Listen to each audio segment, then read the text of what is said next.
Usually I'm on the driver's seat, but today I get the honor of being in the passenger seat. Did you always know you wanted to be an entrepreneur? What you're building is your life is happening in that time. So like the big type of questions where I not only learned so much like about myself as a business owner, but as a person and with Blair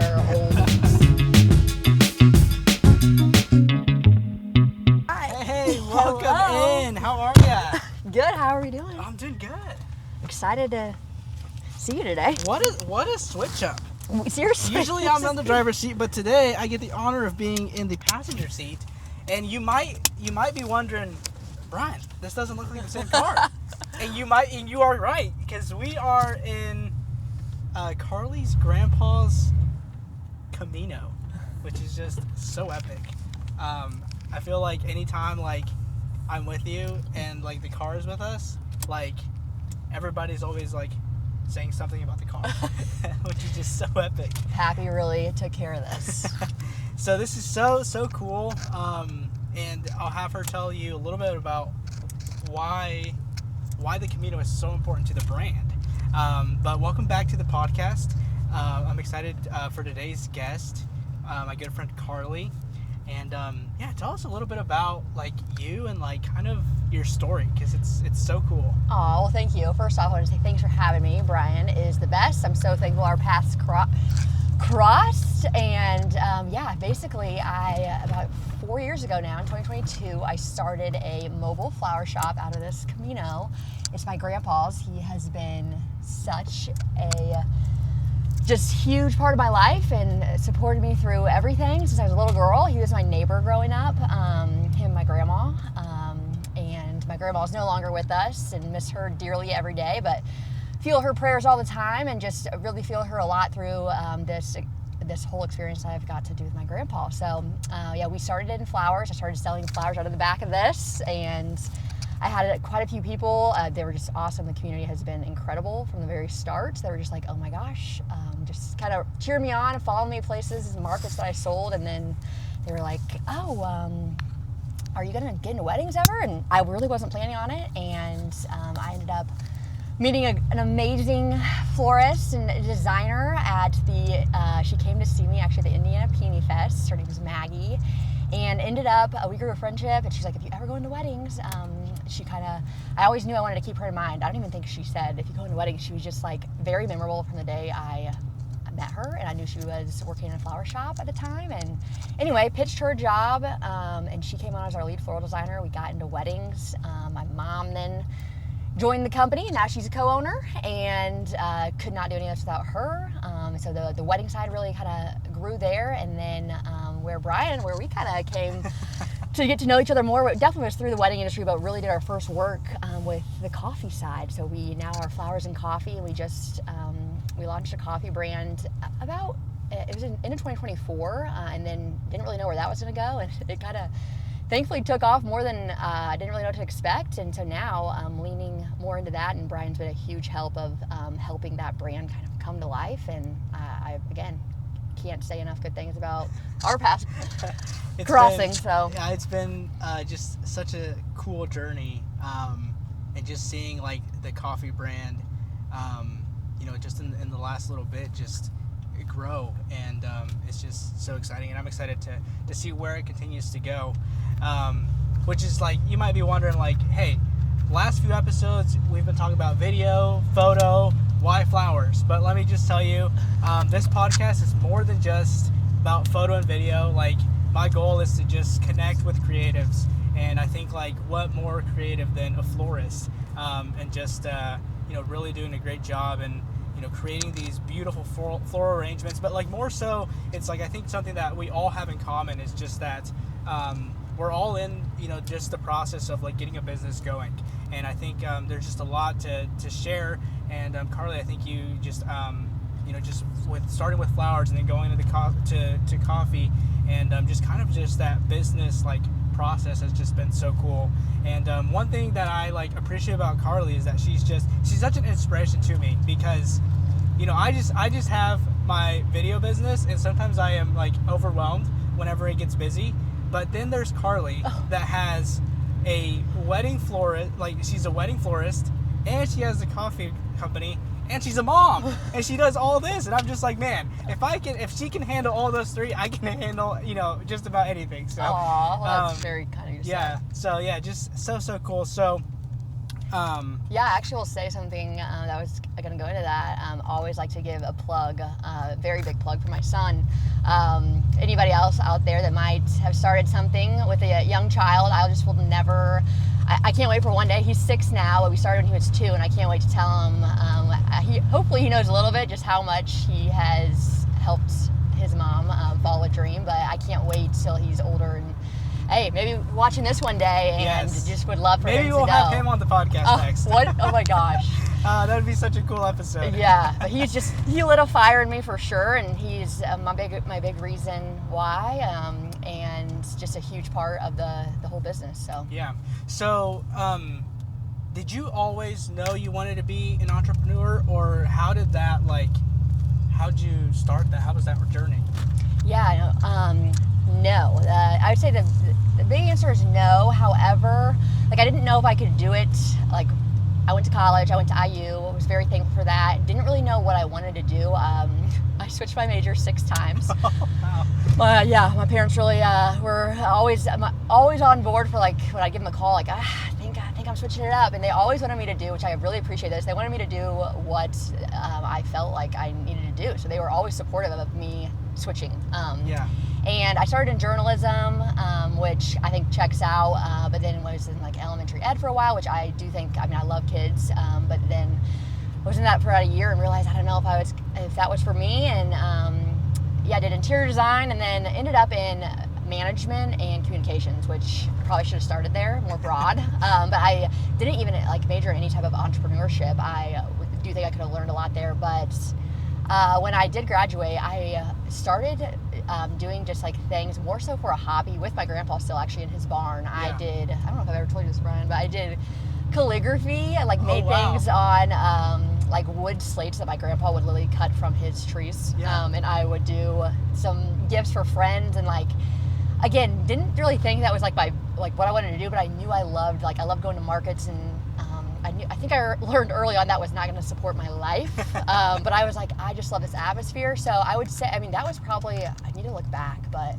it was called the Thorbean Collection. My dog was Thor, and I named it after him. So me and Thor and Pappy would be up until literally midnight in his garage, just making knickknacks and going to markets. And anyway, so I guess to answer your question, I was wow, I really love that. I didn't really know how that was going to align. I obviously then had Easton, my son, and needed to, of course, make a living, so I went into healthcare tech, is what I was in for most of my career before starting the flower shop and taking it full time. But so I don't think I knew that I necessarily wanted to be a small business owner. I really do. I call them God winks, and I feel like I kind of just kept trusting those, even when I didn't really see the whole picture. I still do that to this day right now, and I feel like I really am trusting him and leading me where I'm supposed to go. That's so cool.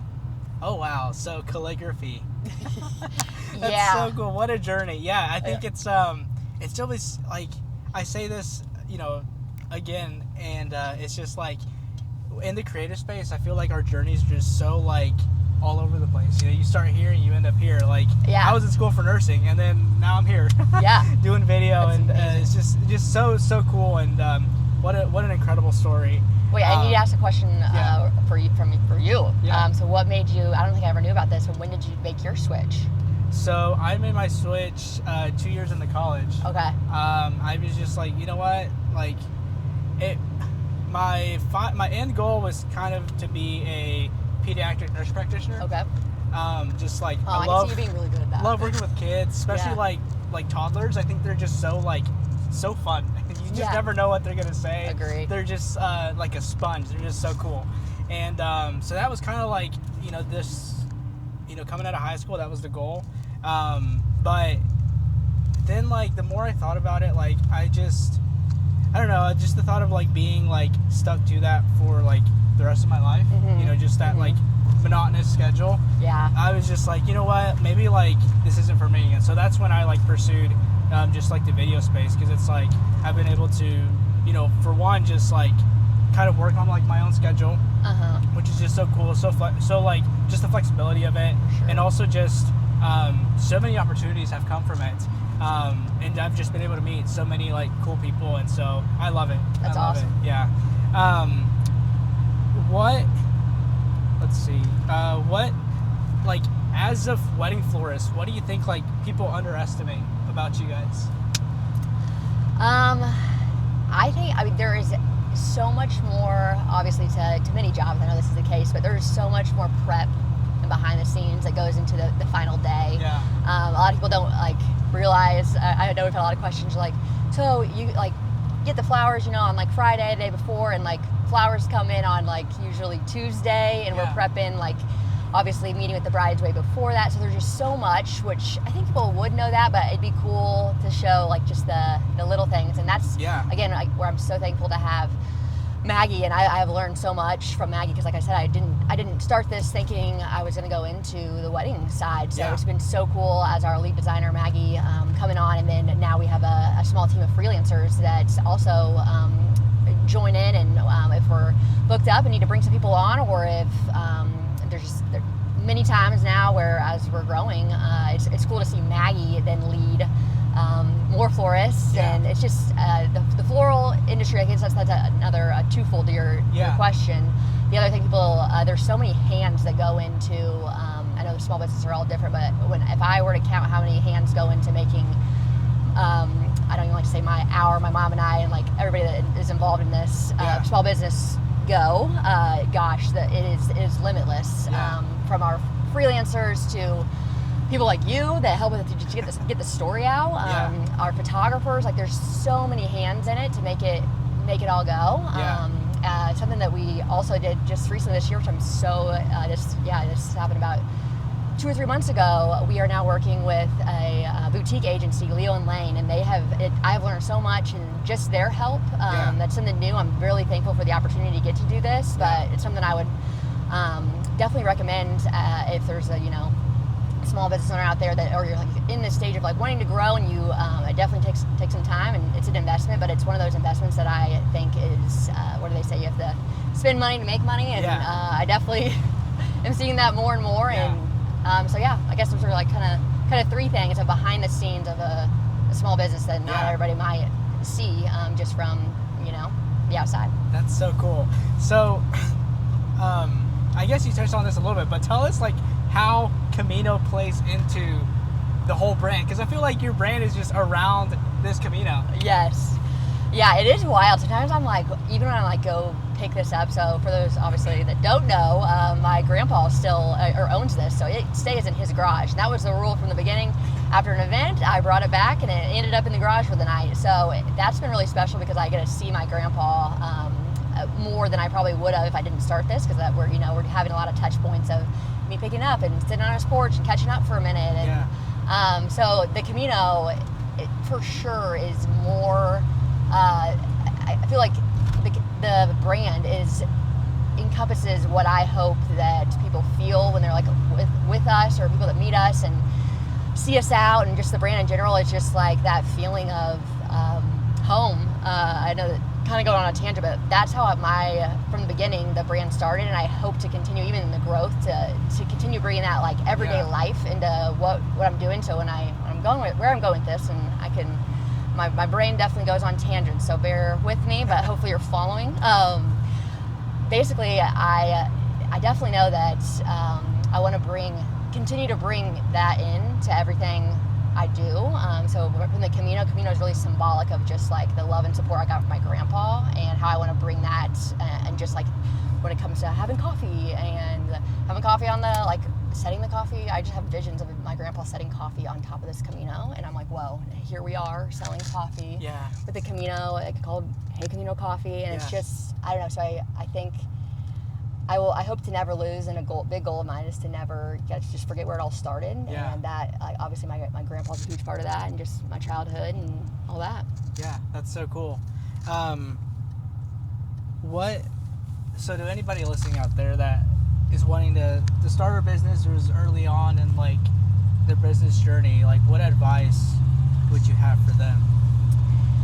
Yeah, it's gosh, I'll never forget how much I just wanted to learn from entrepreneurs when I first got started. So I loved reaching out, and so some of this advice that I'll give, I got it from the very beginning, and now I guess I can see it play out in my life.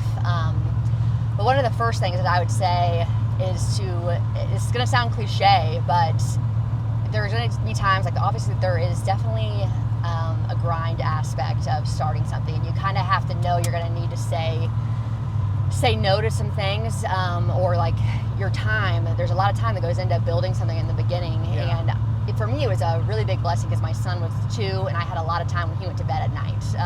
So my brain was like, it was almost like I'd put him to bed and like my dreamer brain would come out, and it was just like, I'll never ever forget those, like, it was about 8 months where I really do feel like, granted I'm a big family and friend person, I love, like, a big value of mine is time with those I love. Yeah. And so that was honestly what I'm saying, is it was one of the hardest parts. It was kind of having to say no to some things to really get going. But where I'm going with that is, if you in the very beginning of, I would try, like I didn't do this perfectly, and it's something that I think I would go back and maybe would have preached myself a little bit more. But if you have like a vision of what you hope your life, what you're working towards, have that, just don't lose that, and just know that it's going to take a little bit of time, and I'm still learning myself many things I want to do, but in the midst of that time, like what you're building is, again, it sounds cliche, but it's your life is happening in that time. So once I finally clicked, like, wow, I'm like living my life, but my like work goes so much into my life.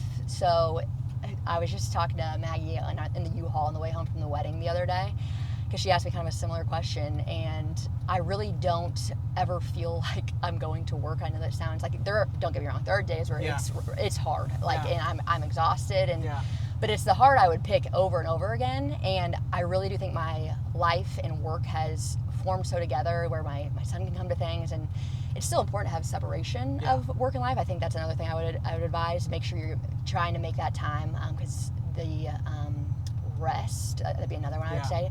Rest is like crucial, and that took me probably too long to find out. I, for sure, full honesty, had some very close to burnout, like big questions happening where I would talk to my closest people, like, all right, is it time to, like, is this what I'm still supposed to be doing? There's a lot of those questions that come in, and that happened more than once. So I also want to tell anybody, like, I don't want anybody to believe like, oh wow, it's definitely not all just like smooth sailing, but honestly, it's the not smooth sailing, like the big type of questions where I not only learned so much like about myself as a business owner, but as a person and what I like value in life, and how I want to like continue like living the rest of my life. And and I think those moments is also when, like, you know, it can shape your business for the better, because you come to those moments and you're like, man, like what do I do? And then you take one route, and then, you know, sometimes ends up being like good for your business. But I think the burnout can be so real, especially like when you're first starting, because there's a lot of unknowns, and you're just like grinding, and like you kind of mix both your personal life and your work life, and like, you know, you get to those points where it's just like, you know, do we just throw the towel? But I think like in a previous episode, we were talking about like how like sometimes like creatives, like they quit too early, and they, you know, they get to that point. They get to that point where it's like, where like they're about to, you know, be at the brink of like, you know, if they just wait it out a little bit, they'll like grow, but then they quit.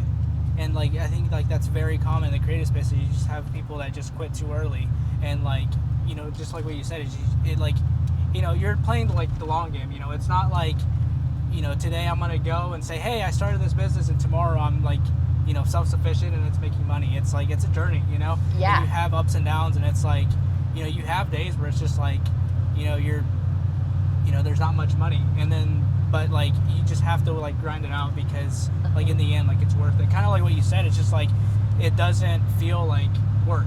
You know, and it's like everything is just like, it feels like you're like, yes, you're going to work, and like there are those days where it's like, man, like it does feel like a job.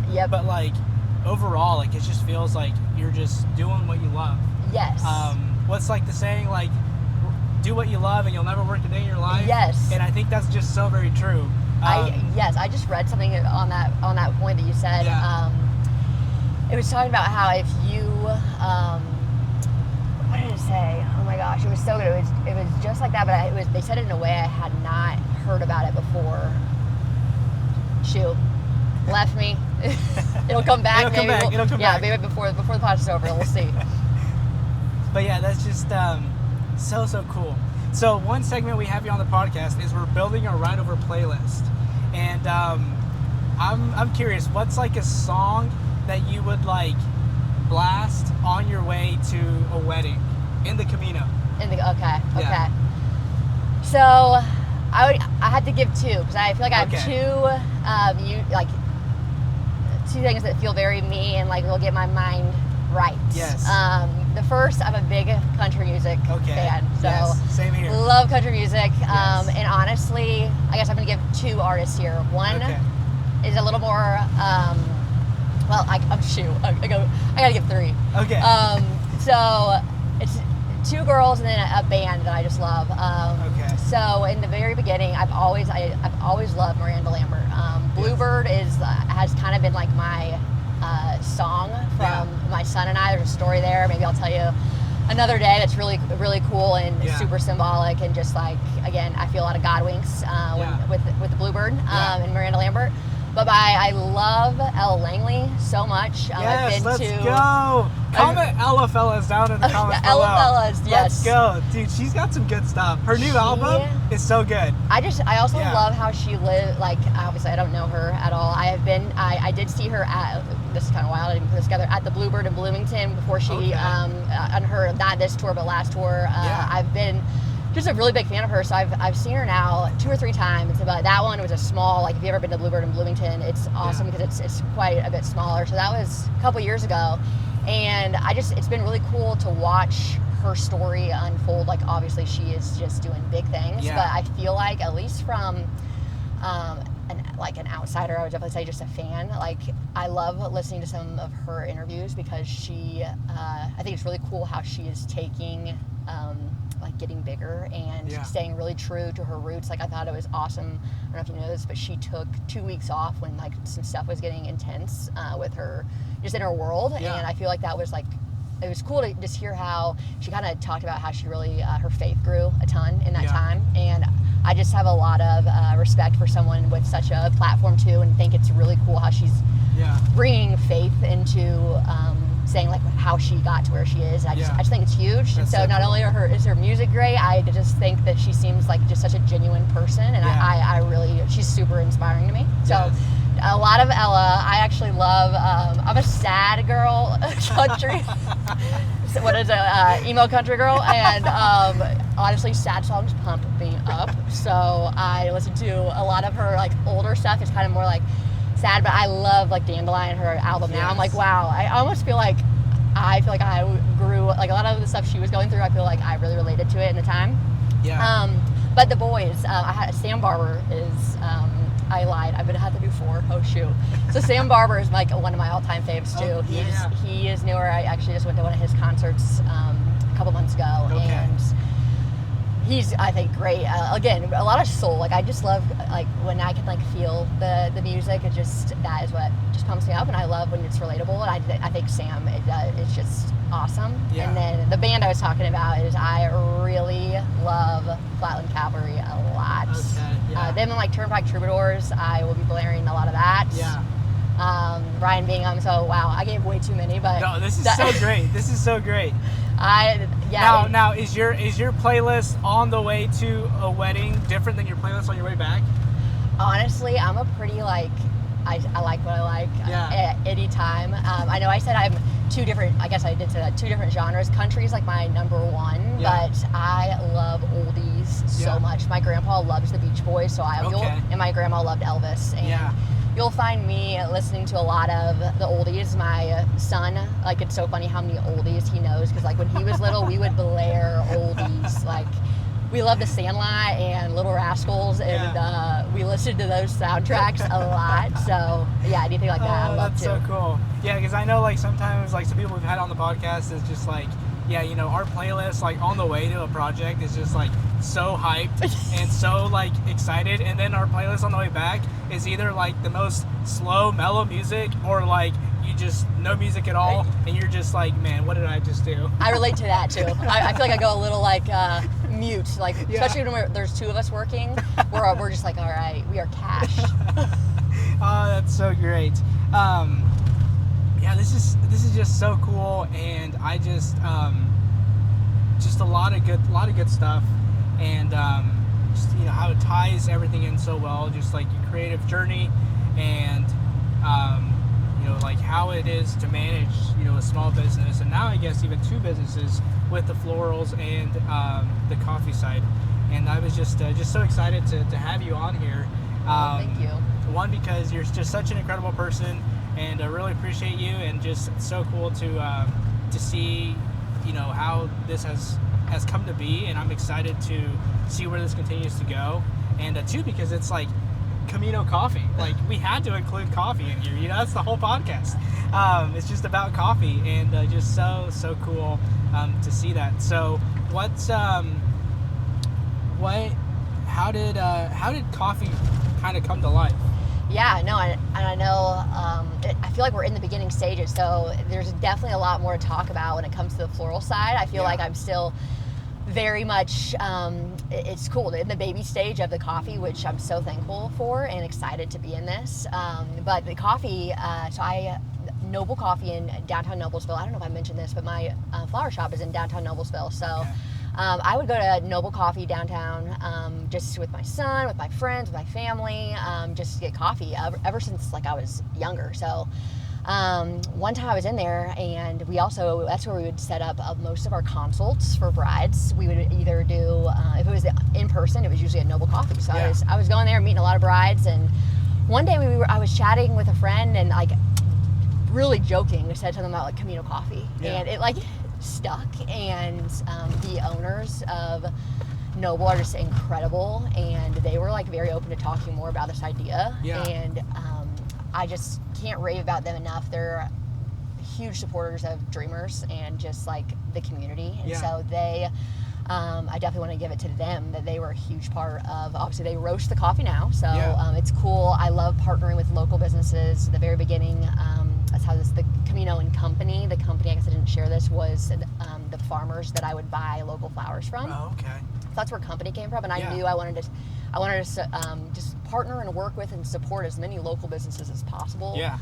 My dad was a business owner growing up my whole life, since he does signs, and since like 1985. I feel like he'd be proud of a business with a good sign is a sign of good business. It's a slogan, and I just think that's like, he made that up, and I thought that was genius. But I learned so much from him, just like supporting local. And then my mom, as you know, owns the company with me, and she also has had multiple businesses in her life, and it's just very, learned so much from both of them. So back to, again, you'll learn this if you haven't from this podcast already. My brain still goes on tangents pretty easily, but I think that's part of an entrepreneur brain. Like, when it's the coolest when I get with entrepreneurs. I feel like we all like are just like this pinball machine, but we all get it. So we all, it's like it just flows still. Yes. I feel like, you know, even when we meet like about ideas for like different like videos, it's like, this is it's just so cool. You know, I love it. So. I would say the same thing about you, Brian.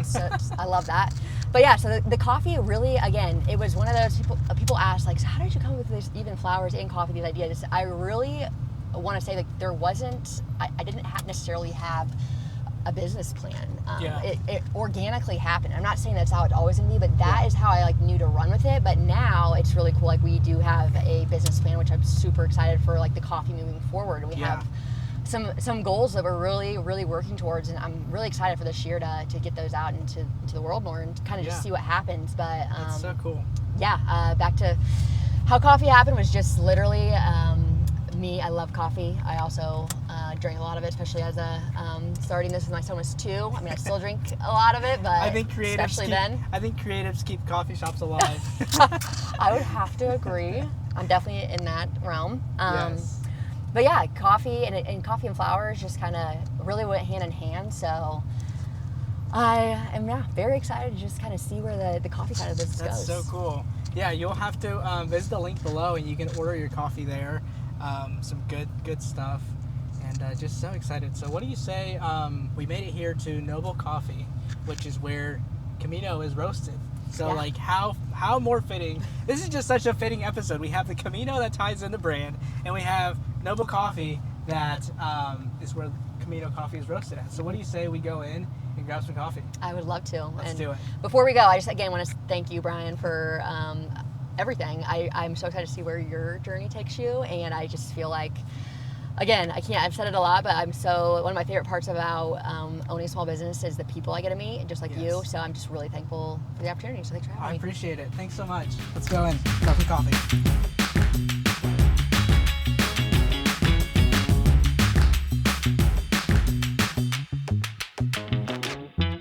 So we're here at Noble Coffee. What'd you get? So typically, like this is very new, this is my first time having this, but I'm typically just a black coffee, hot, or sometimes iced, but lately usually hot. But this one, I've had too much coffee, I think, today, so I was like, oh, I'm gonna ask the barista what they recommend. And so it is a blueberry, what did I say the second? A blueberry tea. It's a tea, but there's something else that was in it. Lavender. Lavender. Blueberry lavender tea. And it's really good. That's so cool. Yeah, I usually I come in here and I get like, they have a zebra hot chocolate, which is like chocolate with white chocolate kind of mixed. Yeah. It's really good. Just a nice, especially like when it's like cold and like, rainy outside. Yes. Just perfect. But today I was like, you know what? I'm going to try something new. Yeah. So this is their lavender haze latte. Okay. Which has lavender, blackberry, and I got it with oat milk. Oh, so well, I'm excited it looks to really try good. Yeah. So what do you say we give it a taste test? Right, Give it a little taste test. Yeah, perfect. Oh. This is good. This is like I asked for something like refreshing, and I would say this is the definition of that. Yeah, this is good. I like the hints of like blackberry in it. Yeah, very good. If you're in Noblesville, Indiana, definitely check out Noble Coffee and Tea. Great people. We ran into the owners. Yeah. And it was just so cool.